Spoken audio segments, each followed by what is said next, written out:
नमस्कार, स्वाभिमानी न्यूज चॅनलच्या बातमीपत्रात आपले स्वागत। आरटीओ चेकपोस्ट बंद करण्याविरोधात धुळे आरटीओ कार्यालयासमोर बेमुदत चक्री उपोषण सुरू।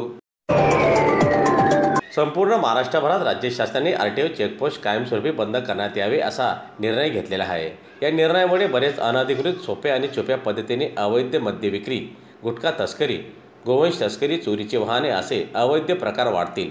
त्याचबरोबर चेकपोस्ट अंतर्गत जवळील विभागात अनेक तरुणांना रोजगार देखील मिळालेला आहे। शिवाय आरटीओ चेकपोस्टमुळे बेकायदेशीर कृत्यांना देखील आळा बसतो। चेकपोस्टमुळे शासनाच्या तिजोरीत 300 ते 900 कोटी रुपयांचा महसूल मिळतो। हे सर्व फायदे आणि आरटीओ चेकपोस्ट बंद करण्याच्या निर्णयामुळे होणारे नुकसान लक्षात घेता आरटीओ चेकपोस्ट बंद करण्याचा निर्णय रद्द करावा यासह 18 मागण्यांसाठी प्रमोद झालटे यांच्या नेतृत्वात धुळे आरटीओ कार्यालय आवारात बेमुदत चक्री उपोषण सुरू करण्यात आलेले असून उपोषणास त्यांच्यासह विजय गुजर, शालिग्राम गुजर, नाना पाटील, मोहन भिल, प्रमोद सूर्यवंशीसह पदाधिकारी देखील उपोषणात सहभागी झालेले आहेत। तर घाट सेक्शन चढ उतार केल्यानं तर वाहनं तिथं बऱ्याच वेळ थांबतात, वाहनं गरम झाली, वाहनं थंड होतात।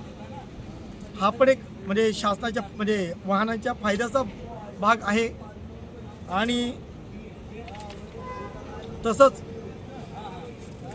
मानवी तस्करी, बेकायदेशीर वृक्षतोड, पाळीव प्राण्यांची बेकायदेशीर वाहतूक, गायींची तस्करी मोठ्या प्रमाणात, तसंच दारू, मद्य, त्याच्यानंतर बेकायदेशीर गुटखा अशी सगळी गोष्टी ते थांबवली जातात। आणि राज्य सीमाशुल्क नाके जी सीमाशुल्क नाके ती कायमस्वरूपी चालू राहावीत अशी आमची प्रमुख मागणी आहे। आणि राज्यात ही बंद व्हायलाच नको।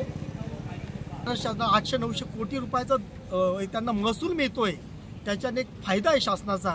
तुम्ही बंद करून एक नुकसान पण करून घेणार आहेत आणि तो जो निधी आहे तो शासनाच्या विकासासाठीच कामाला येतोय ना। आज महाराष्ट्र शासनाची स्थिती चांगली नाही, आर्थिक स्थिती, आणि तरी तुम्ही हा जो निर्णय घेतायत तो राज्य हितासाठी योग्य नाही अशी आमची प्रमुख अपेक्षा आहे की शासनाला, आमची विनंती अपेक्षा आहे की शासनाने हा निर्णय रद्द करावा, हा निर्णय घेऊच नाही आणि कायमस्वरूपी हा निर्णय रद्द करावा।